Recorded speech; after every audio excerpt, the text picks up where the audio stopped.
Good morning. Today I'll be talking about morphology of bacteria.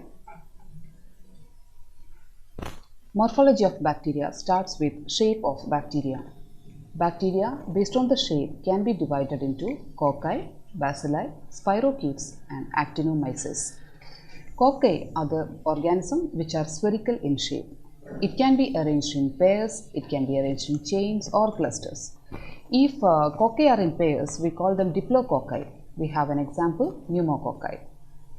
Then if the cocci are arranged in chains, we have an example, streptococci. Cocci are arranged in clusters in case of staphylococcus. So cocci are the spherical shaped bacteria. There can be different types of arrangement for cocci. Coming to bacilli. Bacilli are the rod-shaped bacteria. Example, Salmonella. So we have bacteria which are neither cocci nor bacilli. It comes as the same length as the width. So they are called as coccobacilli. Example, Brucella.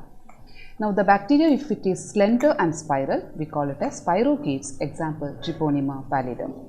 Then we have a bacteria with branching filaments. We call it as actinomycetes. These are the shapes of the bacteria. We have a coccus, coccobacillus, Vibrio. Vibrio is a coma-shaped bacteria, bacillus, rod-shaped and spirochetes. Different arrangements. Cocci can be arranged in diplococci, that is in pairs. It can be arranged as tetrads and in clusters, long chains. Anatomy of the bacteria. This is the basic anatomy of bacterial structure. You can see there is a cell envelope which consists of cytoplasmic membrane and a cell wall. Other parts including flagellum, ribosome, DNA, pilus. So coming to the anatomy of bacterial cell, it consists of mainly two parts. One is the cell envelope, second part is cytoplasm. Cell envelope consists of two parts. One is cell wall and second part is cytoplasmic or plasma membrane. Now cell envelope encloses a cytoplasm which include mesosome, ribosome, inclusion granules, vacuoles and single circular DNA. In few of the bacteria, some of the bacteria will have some additional components such as bacterial capsule, flagella and Vibrio. Coming to the first part, that is bacterial cell wall. It is the outermost layer which is a tough rigid structure. There are some bacteria without cell wall, that is cell wall division bacteria, example mycoplasma. What is the function of the cell wall? It accounts for the shape, support and protect the cell. There is a role in cell division. Bacteria multiply usually by binary division, but the cell division starts with the cell wall. It's a target site for many antibiotics, lysosome and bacteriophage. There are mainly two types of bacterial cell wall. One is gram-positive cell wall and second one is gram-negative cell wall. Coming to the gram-positive cell wall, gram-positive cell wall has mainly two parts. One is peptidoglycan layer, second one is teichoic acid. Peptidoglycan layer is very thick, 50 to 100 layers, which is around 80 nanomicron in size. Each layer is consist of mucopeptide chain, that is murin. Now, murin is composed of N-acetyl glucosamine and N-acetyl uramic acid molecule, which are cross-linked by tetrapeptide side chain. Now, the teichoic acid are soluble polymers containing ribitol or glycerol joined by phosphate group. There are two types of teichoic acid. One is a cell wall teichoic acid, which is linked to peptidoglycan layer, and the second one is lipoteichoic acid, which is attached to cell membrane. The second part, that is gram-positive cell wall. Then we have gram-negative cell wall. In gram-negative cell wall, we have peptidoglycan layer, outer membrane, lipopolysaccharide and periplasmic space. Peptidoglycan layer is very thin in this, that is 2 nanomicron and with 1 to 2 layers, and it's a complex structure. Outer membrane is made up of phospholipid bilayer. It is outer to the cytoplasmic membrane. So you call it as outer membrane, which consists of bilayer, that is a phospholipid bilayer. And it is attached to peptidoglycan layer by bronze lipoprotein. It's a protective barrier which contains outer membrane, proteins or porins. Now these porins helps them for the movement of particles to and fro, that is forms the narrow channel. Now lipopolysaccharide. Lipopolysaccharide consists of three parts. One, lipid A. Lipid A acts as endotoxin. Then we have core polysaccharide, then O side chain. O side chain acts as an antigenic structure. That means it can induce the immune system and for the production of antibody. Then we have periplasmic space. So lipopolysaccharide, periplasmic space, outer membrane are those structures which are present only in gram-negative cell wall. The demonstration of bacterial cell wall. Bacterial cell wall can be demonstrated by doing a differential staining, plasmolysis, or we can observe it under electron microscope or doing a reaction with specific antibody. Coming to the second structure, which is just beneath the cell wall, cytoplasmic membrane.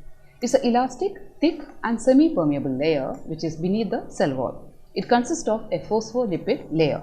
It controls inflow and outflow in the cell. Cytoplasm include other structures like ribosome, polysome, mesosome. Ribosome are small granules and is a site for protein synthesis. Polysomes are group of ribosome. Now there are mesosomes which act as, like you can see it as an invagination in the cell, and it is a site for respiratory enzyme. Coming to the bacterial appendages, we have mainly three bacterial appendages. One is bacteria flagellae, bacteria Vibrio and the capsule. Coming to the bacteria flagella, that is an organ of locomotion in bacteria. So the presence of flagella makes it motile bacteria. Now example, we have Salmonella or E. coli, which are motile. It's a very thin and long, 5 to 20 micrometer in length. It is a filamentous structure with uniform diameter. The diameter goes around 0.1 to 0.2 micrometer. It's made up of a protein named as flagellin. Coming to the parts of flagella, there are three parts: filament, hook, basal body. Filament is connected to the basal body with the help of hook. Arrangement. Based on the number of flagella and where is it positioned in the bacteria, it can be classified into different types. The first one is Monotrichous, where you can see the bacteria is flagella is present single and it is only on one side. So one flagella in the bacteria, you call it as Monotrichous. For example, Vibrio cholerae, a bacteria which cause infection, cholera. The second type of arrangement of flagella is where you see a tuft of flagella arranged at one end. That is called as Lophotrichous. Now Lophotrichous bacteria, example is Spirillum minus. Here you can see a tuft of or group of flagella arranged at one end. Then we have Peritrichous flagella. In Peritrichous flagella, you can see the flagella is arranged all over the surface of the bacteria. For example, Salmonella typhi. Then we have the last group, that is Amphitrichous. In Amphitrichous, you can see flagella is positioned on both sides. The example, Alcaligens faecalis. How do you demonstrate flagella? The presence of flagella can be demonstrated if you see it under electron microscope or dark ground illumination microscope. There is a special staining for demonstrating the flagella present in the bacteria, that is tannic acid staining. Other than that, you can check the motility of the organism to say whether it is having flagella or not. For example, motility can be tested by doing hanging drop preparation, or you can do a semi-solid agar inoculation, which is a mannitol motility medium is used for that. You have to inoculate it and look for the motility in the semi-solid agar. Then we have Craig's tube method, which is mainly used for Salmonella species. Then some of the bacteria are known for its a particular movement, that is like in Vibrio cholerae we have darting motility, which is observed for the diagnosis. Functions of flagella. Bacterial flagella helps in the locomotion, is the organ for locomotion. That also helps in diagnosis of the infection, as flagellar antigen, H antigen, can be detected. I will be continuing the morphology of bacteria in the second part. Thank you.